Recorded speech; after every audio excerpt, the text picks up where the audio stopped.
Thank you. Great to see everyone here tonight for the latest Art History and Culture Policy Research Seminar. I'm really delighted to have Francesca, Dr. Francesca Sobande here this evening in our one of our co-curated seminars, which where Sam Hind and Priya Sharma put their heads together and thought about who they would like to welcome that might help to inform or enrich their own work and also the interests of staff and students at Art History and Cultural Practices. So well done, you two. And I'm going to pass over to Priya now to introduce Francesca before we hear her talk. So enjoy. So hi everyone. Welcome to this research seminar series. Today, myself and Sam are incredibly excited to be hosting Dr. Francesca Sobande, who will be introducing us to aspects of digital remix culture, specifically looking at how consumer culture has capitalized on coronavirus, which is taken from her forthcoming book, Consuming Crisis, Commodifying Care and COVID-19. After Francesca's talk, we will be opening the floor for your questions, which are going to be fielded by Sam. So have those ready for Francesca. So Francesca is a senior lecturer in digital media studies at Cardiff University and is director of the MA in Digital Media and Society. She's co-author with Layla-Roxanne Hill of Black Oot Here, Black Lives in Scotland, and is the author of The Digital Lives of Black Women in Britain and Consuming Crisis, Commodifying Care and COVID-19. Francesca is also co-editor with Akwugo Emejulu of To Exist is to Resist, Black Feminism in Europe, and her research has been published in a range of international journals such as Marketing Theory, Journal of Consumer Research, European Journal of Cultural Studies, European Journal of Marketing, and the Journal of Marketing Management. So I am going to hand over to you, Francesca. Thank you very much for joining us today. Hi, everyone, and thank you so much again for inviting me to be a part of today. And my hope is that the session is fairly discussion-based, and I'm conscious that there might be times when questions spring up for people who want to post them in the chat box, so please feel free to. I'm going to, in a second, try and share my screen, and hopefully that'll mean that there'll be slides that are visible at your end, but if for whatever reason they're not visible, let me know. So I'm going to start by saying it's December time, so we're coming towards the end of the year, and I know that it can be a time that is intense for many different reasons. So thanks again for making it this evening. And this is one of the first talks that I'm doing to do with this research that I've been focusing on in recent years. So I'm really keen to hear people's thoughts on it, any questions you might have, and any examples that maybe come to mind for you in thinking of the relationship between consumer culture, the COVID-19 pandemic, different times of crisis, and what we might refer to as the commodification of care. So to give you a little bit of a sense of an overview of the sorts of points I'll be discussing today and also the work that it's based on, I'm going to move on, if the slides decide to move, there we go, to this next slide. And there are sort of 4 areas of this overall topic to do with the relationship between consumer culture, care, times of crisis that I've really been grappling with. The first has been thinking about notions of normality, and how ideas to do with normality are pushed by various commercial and political entities. So whether that's government messaging during the COVID-19 crisis, or different brands who have developed campaigns in response to this period of time and have done so in a way that draws on notions of normality, which I'll speak more about shortly. This has also meant thinking a lot about how we've seen brands try to contribute to different discussions to do with inequality and specifically social injustices. And over the last 5 to 10 years, the literature, different studies, different examples as well of sort of the relationship between brands and social injustices has really expanded.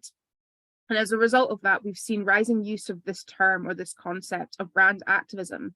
And I think it's quite a loaded term and concept, as many words are, and it's interpreted in a whole host of different ways, depending on the point of view from which somebody perhaps approaches an analysis of consumer culture and society.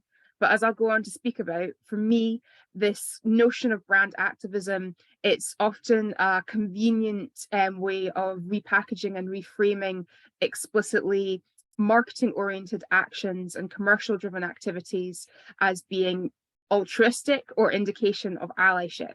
So it's a term that I critique as part of this research, and it's a term that I think is an extension of branding practices as opposed to being something that encompasses meaningful forms of action to address social injustices. Finally, the other two areas that I'll be discussing today relate to how I've been reflecting on and researching the distinction between forms of distraction, dreaming, and also ideas to do with angst. And what that's involved as part of this research to do with consumer culture during times of crisis is reflecting on how different messages to do with societal angst or different political and commercial institutions that have tried to discourage angst or have tried to soothe individuals, particularly consumers, how those sorts of efforts sometimes involve really dismissing the reasons that people are feeling a sense of angst, and sometimes involve trying to obstruct critique of different harms, different forms of inequality, and the inherently oppressive nature of capitalism, which these brands are implicated in. And then lastly, I'm going to pose a few questions to everybody here, and whether you answer them today or spend some time thinking about them after this session is completely up to you. But throughout this work, I've often come back to the theme of sort of blooming and different themes to do with flowers, to do with growth, and that's meant reflecting on what the future in bloom might look like, and how, despite all that has been going on in recent years and many decades before that, there are still forms of hope and different clear examples of collective care that it's important to acknowledge and to continue to strive towards supporting and sustaining. So to go back to this first point, who's new normal? My research has involved grappling how ideas about normal life are constructed in consumer culture during times of crisis. Now, with regards to the book that this work focuses on, Consuming Crisis, Commodifying Care and COVID-19, that's involved me analysing some really key advertising and marketing examples. So whether it's a campaign by Deliveroo, which pushes different messages to do with multiculturalism and national identity, or it's the efforts of fast fashion companies that try to push so-called notions of empowerment and girl boss feminism by referring to a return to normal. There are loads of different illustrations of how normality is a concept that brands will sometimes turn to in an effort to push products and services, including during times of crisis. Amongst the various elements of this that I've been focusing on includes how these ideas to do with normality are often constructed in direct opposition to an imagined or alluded to other, specifically an othered individual, an othered group of people, or an othered way of living. So to provide an example of this, one of the campaigns that I analysed suggests that a so-called return to normal means a return to sort of the rise and grind mentality of work. It means a return to different aspirational goals that are essentially rooted in consumerism.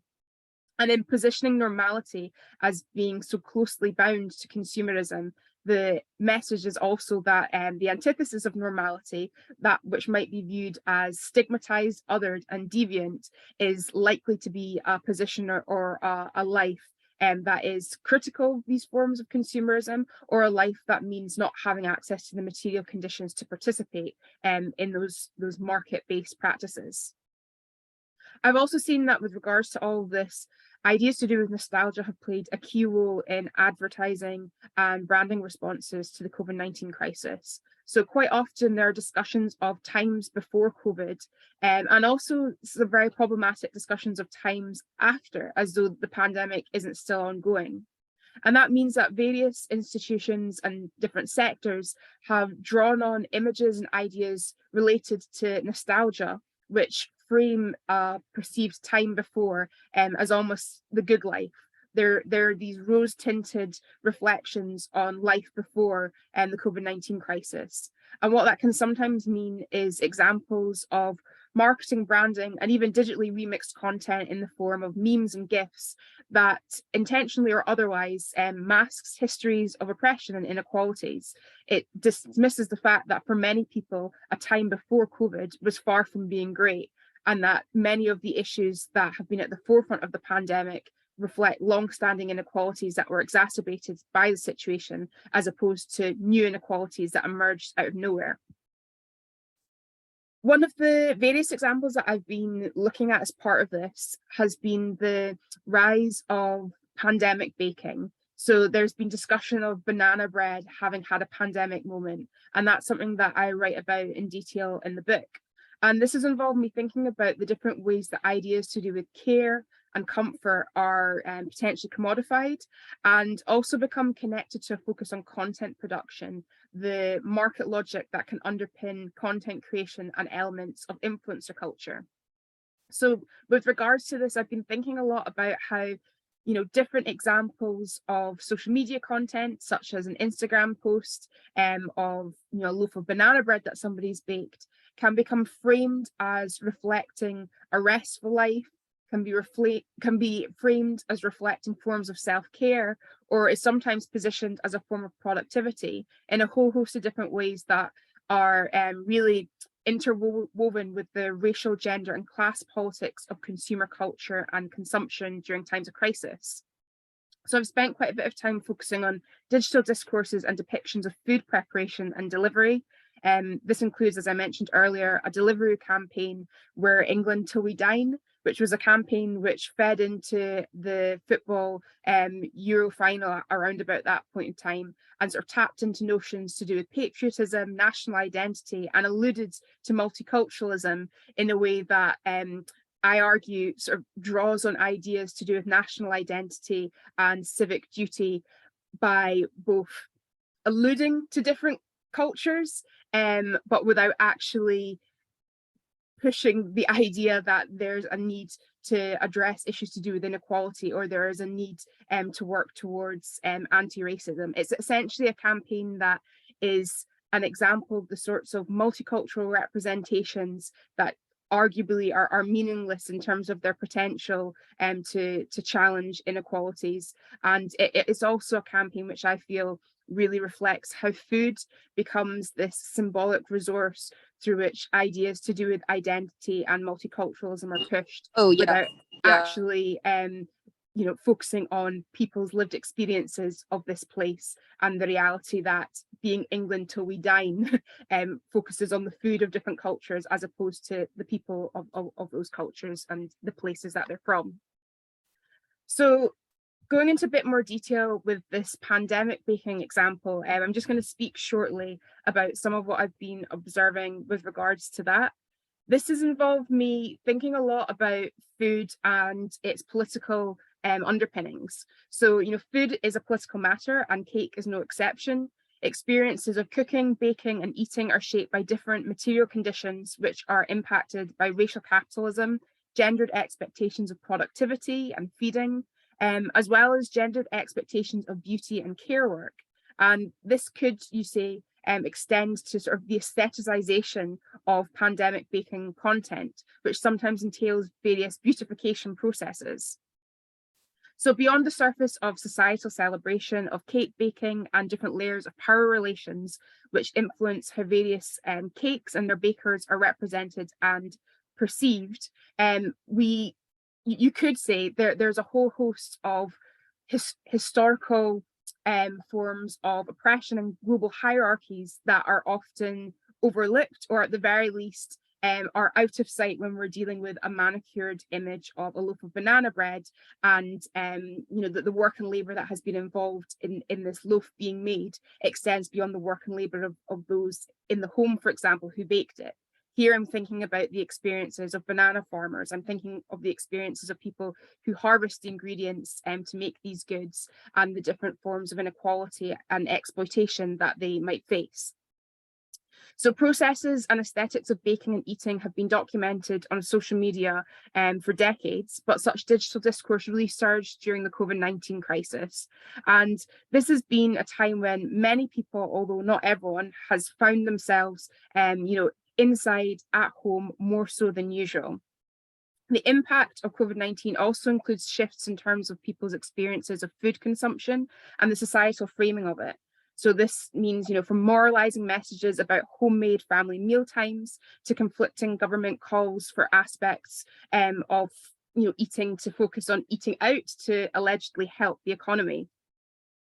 And when I've been thinking through all of this, I've really been trying to explore some of the gendered norms, aesthetic labor, and classed elements of the content that comes to be known as constituting #pandemic baking.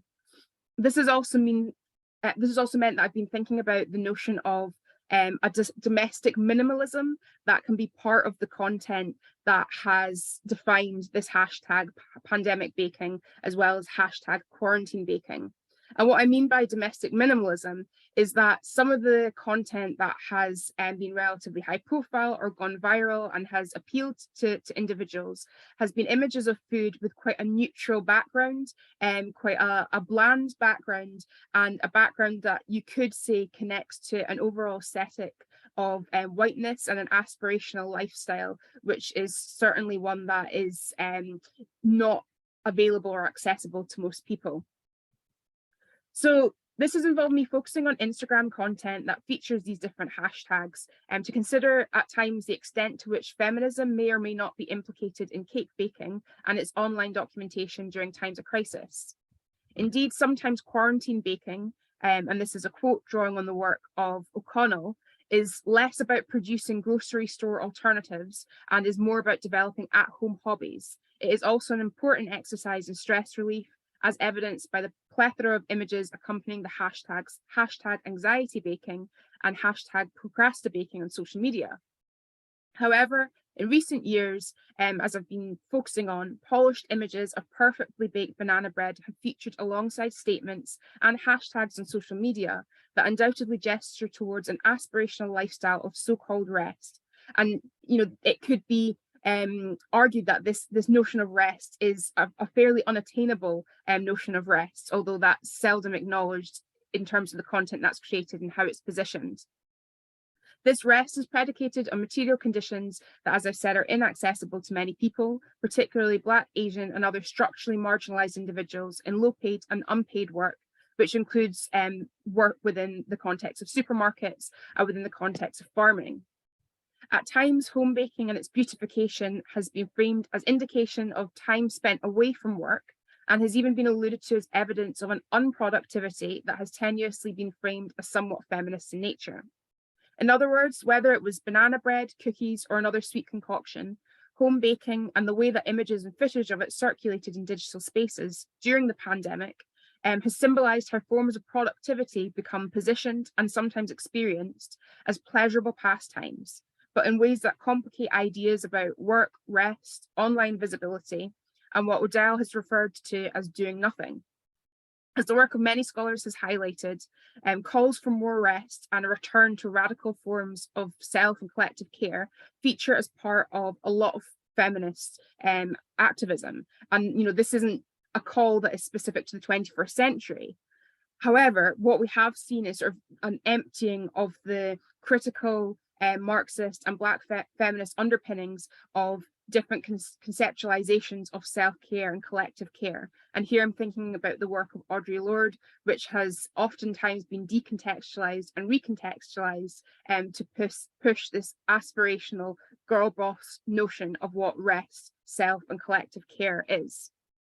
What Banana Bread's pandemic moment came to symbolise in various ways connects to how forms of rest, leisure time, and the perceived refusal to respond to certain pressures to produce are coded as feminist in nature, but often without thinking critically about the class and race implications of that. I could speak about this at length, but I'll try and wrap up my thoughts on baking shortly. But I'm tentatively thinking about what might be the digitally mediated and often race, gendered, and class logic of I baked and posted about it online, therefore I rested. In addition to this, I'm thinking about who and what exists beyond the content and captions of social media depictions of banana bread and different cakes. Specifically, in the words of the Fair Trade Foundation, reports about problems in the banana industry often highlight the incredibly challenging situation for workers: low wages, precarious employment, restrictions on the right to organise into groups, and the handling of unhealthy and environmentally hazardous chemicals without adequate protection, to name a few. As Horgan notes, the COVID-19 crisis has shown that risk or harm to health at work is not evenly distributed. So while the lack of PPE, long hours, and offensively low pay that NHS workers have faced has received rightful condemnation, the risks faced by workers in the low pay and low protection service sector were less often remarked upon, including the work of those in the supermarkets and shops where people often got their ingredients to bake their beautiful goods. I don't say all of this to merely moralize or shame people for making banana bread or baking during times of crisis. I've done that many times myself. Instead, I'm trying to highlight this as a way of thinking critically about some of the calls to or praise of so-called rest, including certain experiences of domesticity, which sometimes involves a connection to cis heteronormative notions of homemaking, and which operate during times of crisis in ways that ultimately stem from inherently middle class positions that can push these aspirational notions of life that are fundamentally at odds with the reality of other people's material conditions, and sometimes is also predicated on the exploitation of other people. On that note, and moving back to think more about brands, the section in this work on Beyond the Pretense of Brand Activism has involved me building on some of my previous work to do with allegedly feminist advertising, also referred to as femvertising, as well as what has sometimes been described as woke washing. And that's a term that has been used in various ways, but typically to describe examples of advertising and branding that seem to opportunistically tap into ideas to do with inequality, activism, and injustice, often while specifically co-opting the representations and rhetoric that is closely tied to Black and racial justice organising. And this has meant for me thinking about actually to what extent are terms such as woke washing even generative. And this is a term that I have used as part of my previous work, and a term that I've discussed quite a bit, but I wanted to share some of my more recent thoughts on this in light of how this term has sort of moved throughout different spaces. So whilst my use of this term woke washing has changed in the years since I began to write about it, what's remained relatively consistent is my cynicism regarding the potential for brands to be activists. Unsurprisingly, I don't think they can be. More recently, I've also been scrutinising different scholarly contortions of woke washing, which appear to be embedded in an intention to defend brands, while really establishing sort of individual expertise in an area that's now coming to, unironically, be known as woke marketing. So I'm interested in how this term woke washing, which at points in time has been used to critique the oppressive actions that brands perpetuate and the inherently oppressive underpinnings of the racial capitalist systems they're part of, and how that term has now sort of been contorted in ways that has resulted in this framing of a so-called area of expertise known as woke marketing. And again, I'll keep my comments on this fairly brief today, but in my recent book, Consuming Crisis, I really tried to think through the limitations of all these different terms and how the ways they are used reveal a lot about power relations within different sectors and spaces, from academia to marketing and advertising, as well as how the etymology of wokeness and how the Black American cultural and activist underpinnings of the notion of being woke has really been diluted and completely distorted. So this has involved me focusing on criticisms of brands, branding, and those are criticisms that I will voice myself, and looking at how these different critiques have sometimes been dismissed as part of work that takes the label of woke washing and sort of contorts it and discusses it as though it is nothing other than a derogatory descriptor. At times, the notion of woke washing has been dismissed as part of writing that really pushes against critiques of brands and capitalism, and writing which ultimately upholds notions of wokeness that uncritically stem from an understanding of the term that is tethered to a white mainstream appropriation of this expression to just communicate a sense of disdain or disapproval of people who are critical of brands and the capital system that they are embroiled in. So the various charges made against critics of brands and their use of the term woke washing often reveal much about how racial capitalism guards itself, whether that be through the defensive actions of brands or the words that sometimes feature in scholarship that is dismissive of critiques of those brands. As the expansion of writing on the topic of woke washing and brand activism illuminates, despite the term woke washing being one with the capacity to be used to critique brands and their claims to care, it really has also been taken up by marketers and academia as part of efforts to sustain and aid marketing processes and practices, including by positing that brands should pursue an authentic woke image. And I think this notion of authentic wokeness is a really complicated and problematic one, which is reflective of a whole host of different power relations and also just a commitment to try and uphold racial capitalism, it could be argued. So moving towards the end of my discussion, the second last area that I've been dealing with when looking at this relationship between consumer culture, times of crisis, the commodification of care, has been, the distinction between forms of distraction, forms of dreaming, and forms of angst.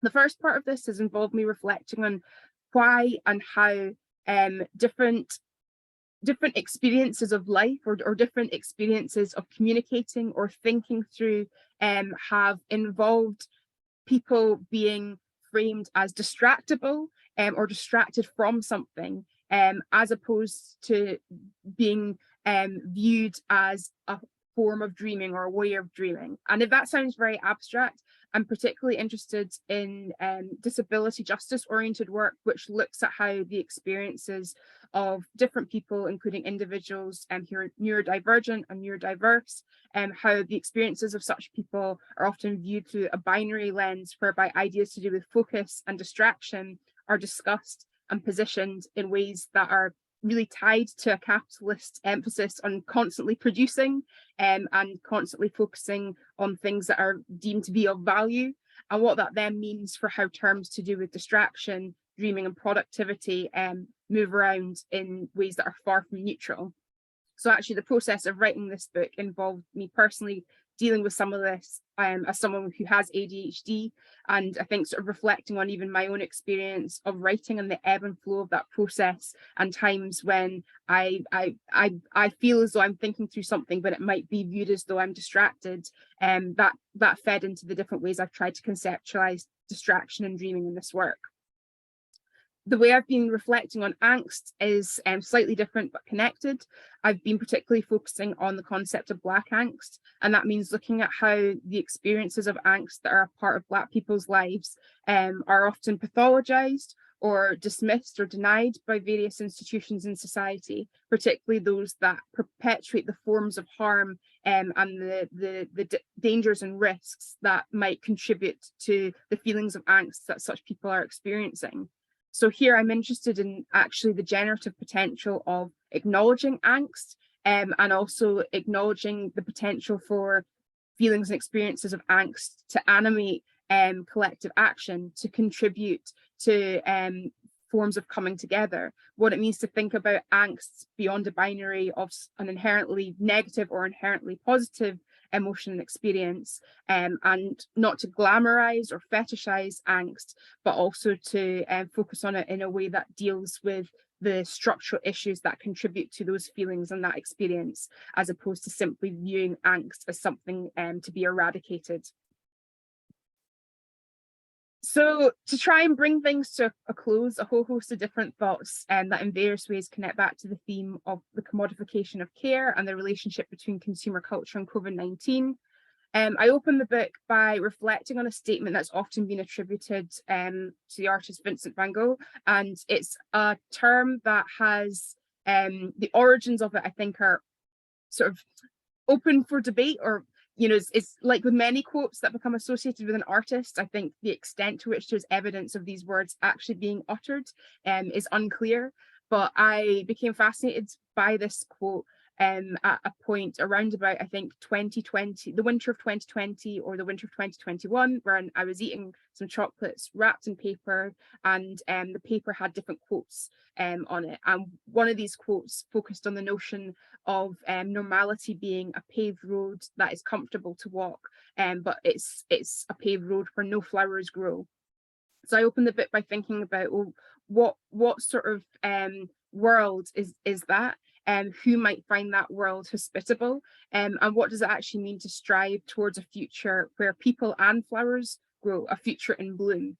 So I'll wrap up with these questions for people to consider. What are the ingredients of a world where flowers and people grow? Where might the future take us? And what brings a world into bloom and enables care to flourish? And here I mean care in a meaningful sense, as opposed to the illusions to care or the distortions of care that often constitute marketing and branding examples.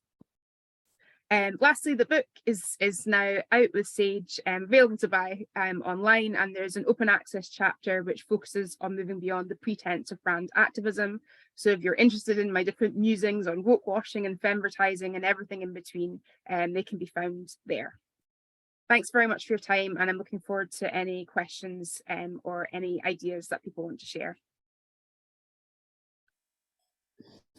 Oh, yeah, thank you so much, Francesca. Thank you for that. A really nice sort of, yeah, I felt like you were working across different registers. I mean, I presume the book is covering those registers really nicely, but you have the kind of the analytical focus, this theoretical focus, and this really nice sort of hopeful kind of dimension there as well.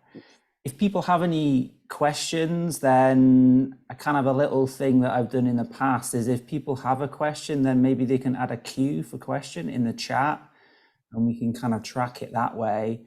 I was scribbling lots of things as you were speaking, and I do have some thoughts myself and some questions. So I'll open it up to people if they do have a question.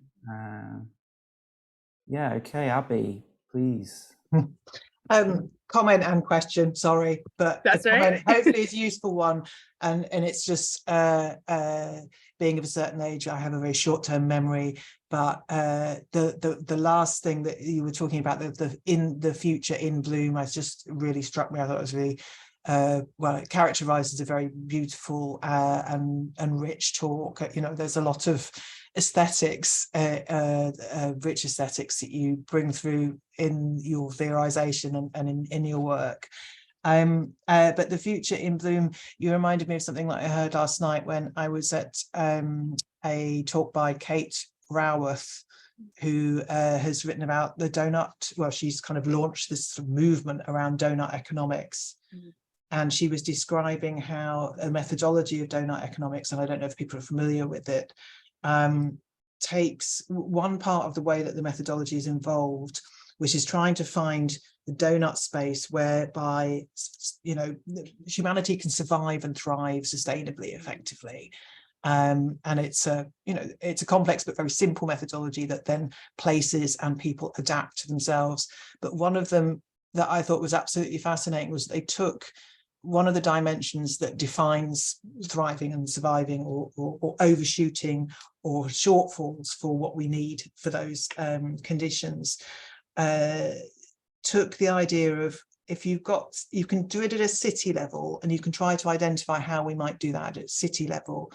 And an environmentalist proposed that basically you take the wildest place closest to the city, and you look at the conditions that nature brings to that place, whether it's about how certain parts in that ecosystem that sits in that wild place, whether it's in a kind of green rainforest, or whether how it makes the right temperatures so that the inhabitants of that survive, how it cleans up after itself, just various things that allow that wild ecosystem.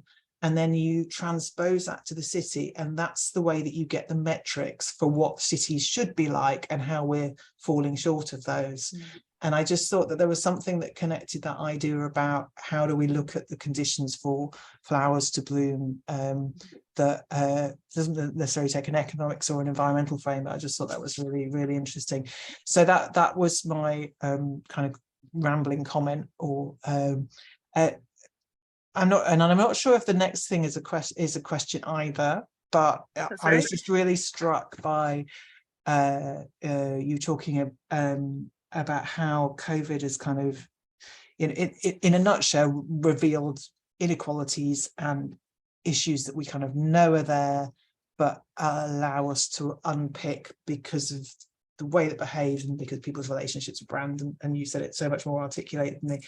And I was thinking about, having been involved in a big COVID project myself, I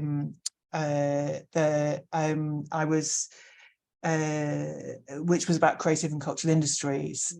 And whilst we were doing the research, thinking, well, there's all this outcry, there's this discourse about the artists, and yeah, I mean, it was a crisis for the cultural sector and so on. Nobody, and hospitality, tourism, nobody was talking about the distribution or the production systems that allow the bananas to get on into your spaces, and I just thought that was absolutely so revealing. And again, also thinking about and trying and procrastinating, trying to write a book about parks and parks of public spaces during COVID, when suddenly they became the go-to space. Even park inequalities were more noticeable, of course, because you can't see that. So sorry, it's not a question, just a kind of really, thank you, because I think the work is so interesting in terms of how it helps to reveal those inequalities that were always there, but in different ways. Thank you for all of that, and I'd love to know more about that work you're speaking about too, because I'm just thinking about, even in terms of like the park inequalities, how there's some significant differences. I'm sure I'm just repeating things you've been looking at yourself, but certainly if I think about the Welsh context, significant differences between how parks were policed, or which ones were or weren't. So I remember there being a point in time when I'd be out at some of my local parks, and there were parks where you're more likely to see a police car driving around through the park, literally over the grass, with a message blasted out in English and Welsh. And yeah, just as you're saying, I suppose it makes me think about how, to bring it back to nature and the future in bloom, even these open, seemingly public spaces where flowers might be in bloom, but to what extent are the people in those different spaces able to feel at ease, able to bloom, how our experiences of surveillance or policing in those different settings impacted by all the sorts of things we're speaking about to do with inequality.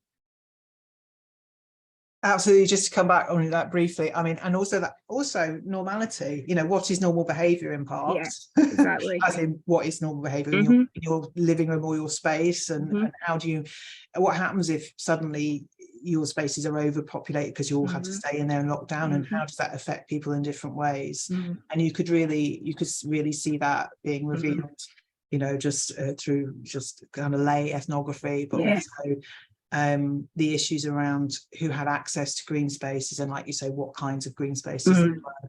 I remember in a park that I was doing some work in 21, I think, at Platfields in Manchester, where the kind of creative sector, the policing of public space, and the parks issues all came together, and the sort of territories around different constituencies of the parks clashed massively. And that was because and I can't remember the name of the rapper, somebody younger and more clear with these things with me, but somebody cleverly programmed this very popular artist to come and play in Platfields when it was illegal to organise events. In any case, there had been all sorts of issues with the fact that the Manchester Parks team didn't know whether they should open the toilets or not, because once you have a park with loos that are open,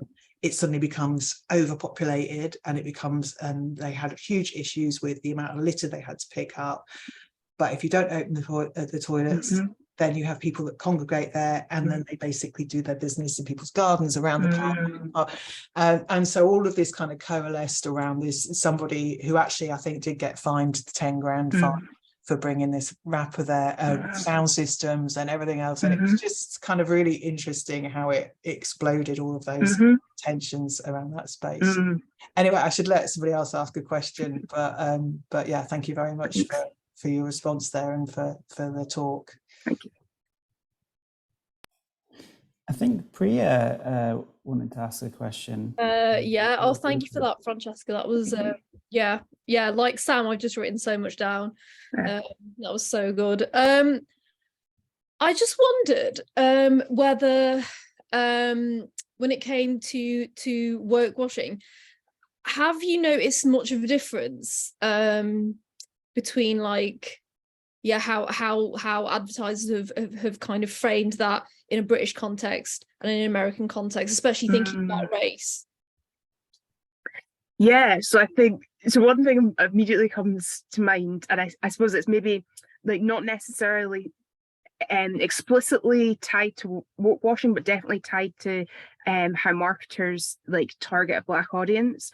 But I think initially, in response to your question, I definitely think some of the key differences include who or what tends to be depicted in campaigns or adverts. So I think quite often we'll see brands tap into celebrity culture and iconicity associated with particular athletes, particular singers, particular celebrities. And in the UK context, although I think that definitely sometimes includes those who are famous in the US, sometimes it's, you know, more tailored to the national setting or even a local setting. And I don't think we would see the inverse as much in the US, whereby we would have folks whose iconicity is very much bound to the UK being as likely to be pushed in campaigns over there.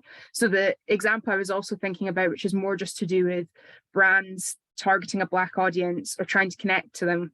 I actually went last night to see the film Bones and All, and it was really interesting, the, I guess, like advertising package that was surrounding the film at that cinema, because of all the adverts that were shown, I think there was maybe, let's say like 7, I think almost all of them seemed to have, if we use like the language of protagonists, like a main protagonist who's Black. And I spent a lot of time thinking, you know, is this coincidental? Is this just reflective of how marketing and branding has changed in general? Is this because this film has a lead who's Black and it's sort of, you know, the proximity to the film? But I say all of that because a lot of those ads featured famous Black British people, and it felt as though certainly part of the I would have thought process there would be, we want to feature individuals who are going to resonate with not only a Black audience, but specifically a Black audience in Britain. So I'm actually really curious to find out more about what adverts other people are seeing alongside that film elsewhere, but it was really noticeable to me yesterday. Thanks, Francesca. I guess I might jump in and ask a question myself, if that's all right. And it was on this kind of this idea of brand activism and the extent to which people working for these brands also kind of agree and sort of have a singularity, I guess, with the perspective that the brands that they work for, you know, project out in the world. And like, some of this discussion you had in the second chapter about Boohoo, it really struck me as very similar to the way that tech companies try and frame their tech work, right? About, you know, dealing with bias and discrimination in their algorithmic systems, basically. And the extent to which I'm constantly wondering tech company workers also kind of agree with that logic that their company displays. And I wonder whether you had any sense of whether or not there is a kind of a you know, a one-to-one between the workers, especially within sort of PR and marketing with their brand, or whether there is this sort of tension at play also within these companies that you're interested in or focused on. Yeah, thanks for that. That ties really nicely to a different project of mine, which there should be writing around that out next year, where I've actually been speaking to people in the marketing, branding, and different business sectors in the UK and the US about exactly this. And what's been really interesting is the number of people I spoke to who offered really detailed insights about the tensions they feel in terms of the work that they do, and particularly those who work on the like PR and agency side of stuff, the challenges when they're dealing with clients who just refuse to listen to the suggestions they're making. So I think one thing that's tricky and thorny and isn't so much a part of this most recent book of mine, but a part of this other project, is the fact that these critiques of brands, of course there are individuals involved in these brands, but there's not always a sense of unity between the positions of those individuals involved in the brands, and also there's so many different stakeholders when we speak about a single brand. So I think it's fascinating for me to hear more about the perspectives of people who are implicated in the sort of work that's critiqued, including the perspectives of people who are really critical but are also saying at the end of the day, no matter how much they push or how much they voice, the buck sort of stops when the client says this is how it's going to be, or we're going to pull the work.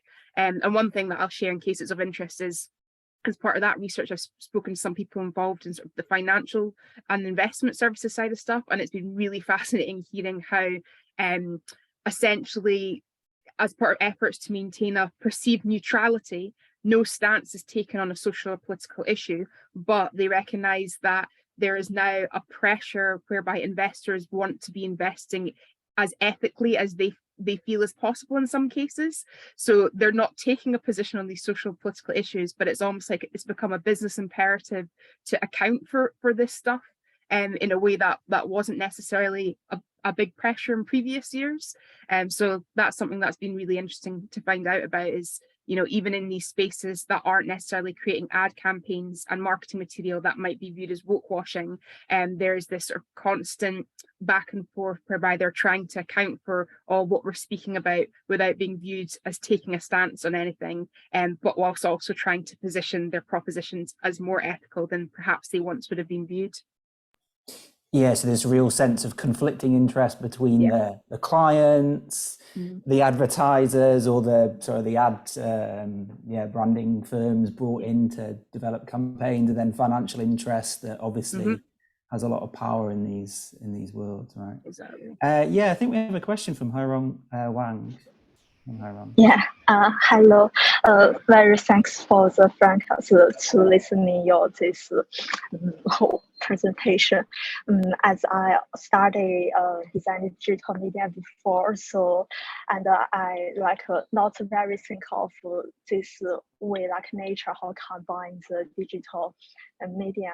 So when you listen to this, I just thinking which way is better to output this, especially for people now it's post-COVID area, which way is better to use digital media tools to also to make people living in this normal life.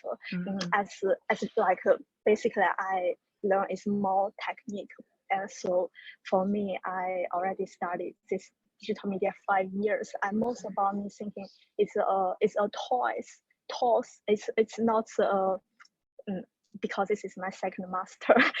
My first master is study. I also live in Scotland 1 year. So when you studying in Edinburgh, so I just thinking so because we all post some game, we all post some website to make people engaging, but it's not some best way. We think we just want more interactive, which people engaging, use some games, especially for people locked down in the homes, they can interact with each other. We build some virtual space or something. But but I'm not sure is this. Do you recommend some another way that can Sure, thank you for all that. And Edinburgh's my hometown as well, so it's always lovely to hear about different people's experiences of Edinburgh. But I guess my initial thoughts are, from what I'm sharing and the research that I've done, it's not so much about me suggesting that there's a better way people can be posting content or creating content, and it's not even the suggestion that people shouldn't be sharing their pandemic baking content. It's not that at all. Instead, what I'm thinking about is when in society, whether that's, you know, within mainstream media and different political spaces, when certain people's experiences become framed as the universal norm, and the fact that that needs to be challenged. So I think, you know, for me, one of the main examples that I reflect on in the book is, so often I'd have conversations with people, and it, you know, experiences of work were discussed as though everybody had the opportunity to work remotely from home, and when that's just not the case at all. And I think people are absolutely entitled to post content that reflects their everyday experiences online, and I'm not saying otherwise, but I think depending on how that content is captioned, depending on how that content is engaged with in broader society, there's a risk that what's most visible becomes viewed as reflecting everyone's experiences. And there's also a risk that what tends to go most viral and constitute a trend becomes perceived as like reflecting a norm that everybody should be aspiring to. So that's my way of saying I don't think there's a better or worse way that people you know, can be creating content. I'm less interested in commenting on sort of individual content creation and how it should be or how it could be, and more interested in, you know, how can we have more of these critical conversations which accounts for significant differences between people's lives, including significant differences between people's experience of the pandemic.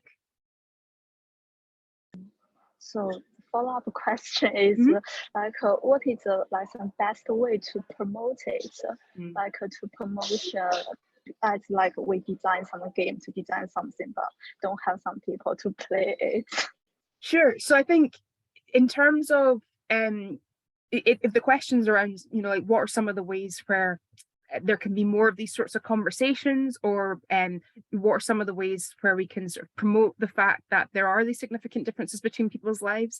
I think even if we're to take the example of, say, advertising and marketing campaigns, quite a few of the ones that I focus on in this book or in sort of related writing that I've done are campaigns that again discuss experiences of work, of teaching, of home life as being universally about being at home, as being universally about, you know, connecting over Zoom.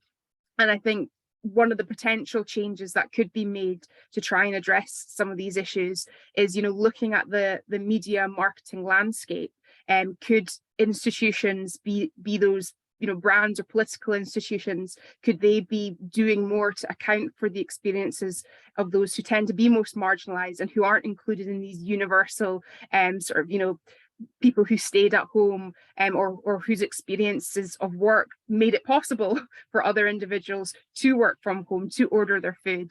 So I think one change that could be made, or something that can be pushed towards, is you know, calling for more adequate acknowledgement and representation of the lives and struggles of those who are most marginalized, but it has to go beyond acknowledging and representing to actually addressing the conditions which have, you know, resulted in these huge inequalities. And here again, I'm particularly thinking about the experiences of people working in supermarkets who for a temporary period of time are sort of referred to as key or essential workers, who are often paid minimum wage and who were faced with incredibly dangerous working conditions which resulted in the deaths of some people. And, you know, it feels as though there's very little acknowledgement of what life has been like for them during this time. Yeah, thank you so much. Very useful. Thanks. Yeah, thank you so much for those questions, Tyrone. They were really, really nice.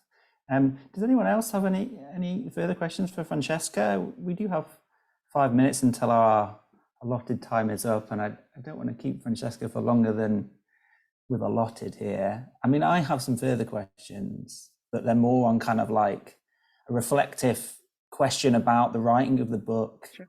In the midst of what you were writing about, really, and whether or not, I mean, I presume it did affect how you were writing it, and your kind of reflection on how brands were kind of acting during the time. I don't know if you had anything that you wanted to sort of say about that process, whether or not that was new to you, and how you kind of dealt with that when writing it. Yeah, sure, thanks. I think it was a very different, in a really positive sense, it was a very different writing experience than many of the ones I've had in the past, and hugely supported by brilliant Sage senior commissioning editor, Delana Spencer, and people involved in the series, which focuses on the role of social sciences and the social justice. And yeah, I think that the experience of writing felt quite freeing, in that I really tried to create more space than I probably normally would for different forms of reflexive writing. So I really wanted to push against, I guess, trying to frame what I was writing about as something that's way over there and distant from me. And I don't think I tend to do that anyway, but especially I think when it came to writing this, and I was dealing with quite a lot of loss myself and grieving, and I was dealing with long COVID too. I felt like if I am going to do this work, actually the only way that it's possible to do it is in a way that sort of, first of all, accounts for my own pace of life and how much has changed since I initially planned to do this. And that meant sitting with and reflecting on the reality of what was going on around me personally, as well as you know, more widely societally. And I think that also then meant, in terms of sort of my reflections on dreaming and distraction and angst, really trying to push against any sort of impulses to try and make things feel neat, because the reality is it's felt like a hugely chaotic last 3 years.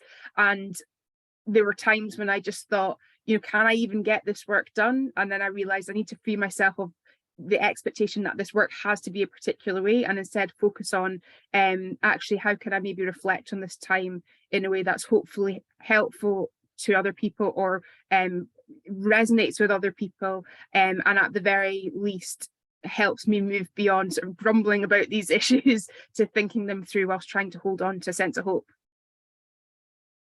Yeah, of course. I mean, some of the best books really are ones that capture a moment. And, you know, I've seen many books in airport bookshops that have attempted to, you know, capture the COVID moment, but perhaps not with the kind of the level of reflection and also hope that maybe hopefully you've done, in this one.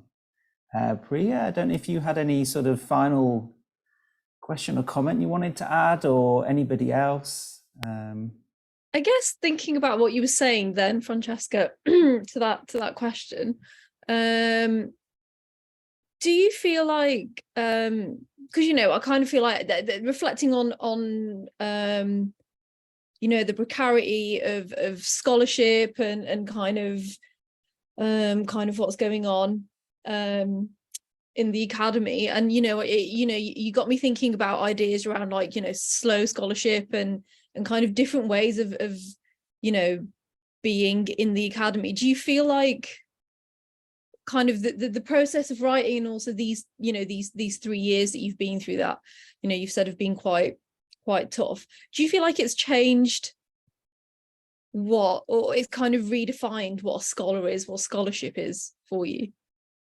That's a really great question. I think it has. I feel like a lot of things feel redefined, and also I guess I keep coming back to sort of perspective too. And I think there are maybe things that I personally anyway would have focused on or sort of agonized over or worried about 3 years ago, that, not to say I don't still worry about them now, but I think about things in quite a different way. And I think actually, for me anyway, writing has really carried me during this time.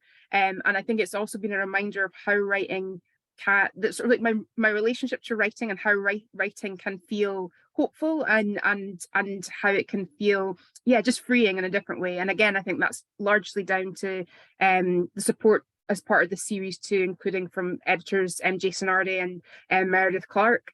And I think I'm all for more writing that just feels free of the conventions that are often imposed on us. I'm continue to try to be hopeful about the future of scholarship, whilst also feeling as though that future is one that can't be bound to institutions. So it's that constant back and forth of what it means to work within institutions, whilst ensuring that the work that we do doesn't belong to them and isn't constrained by them. Yeah, some kind of nice dialectic, I suppose, between the two, right? Yeah, so I guess we should probably call it a day and an evening there. I want to thank you again, Francesca, for your talk tonight. It's been really nice, hearing you talk about the book and drawing out some of those key themes in it across these different registers. Thanks everybody for being here as well, and have a good evening. Yeah, huge thanks to you all as well. I really, really appreciate it. And like I said, it's one of the first times I'm starting to speak about this work, and it's been such a great discussion, and hope to continue conversations and learn more about what everyone's doing too. Yeah. Likewise. Thanks very much. Thanks, everyone. All right. Been great.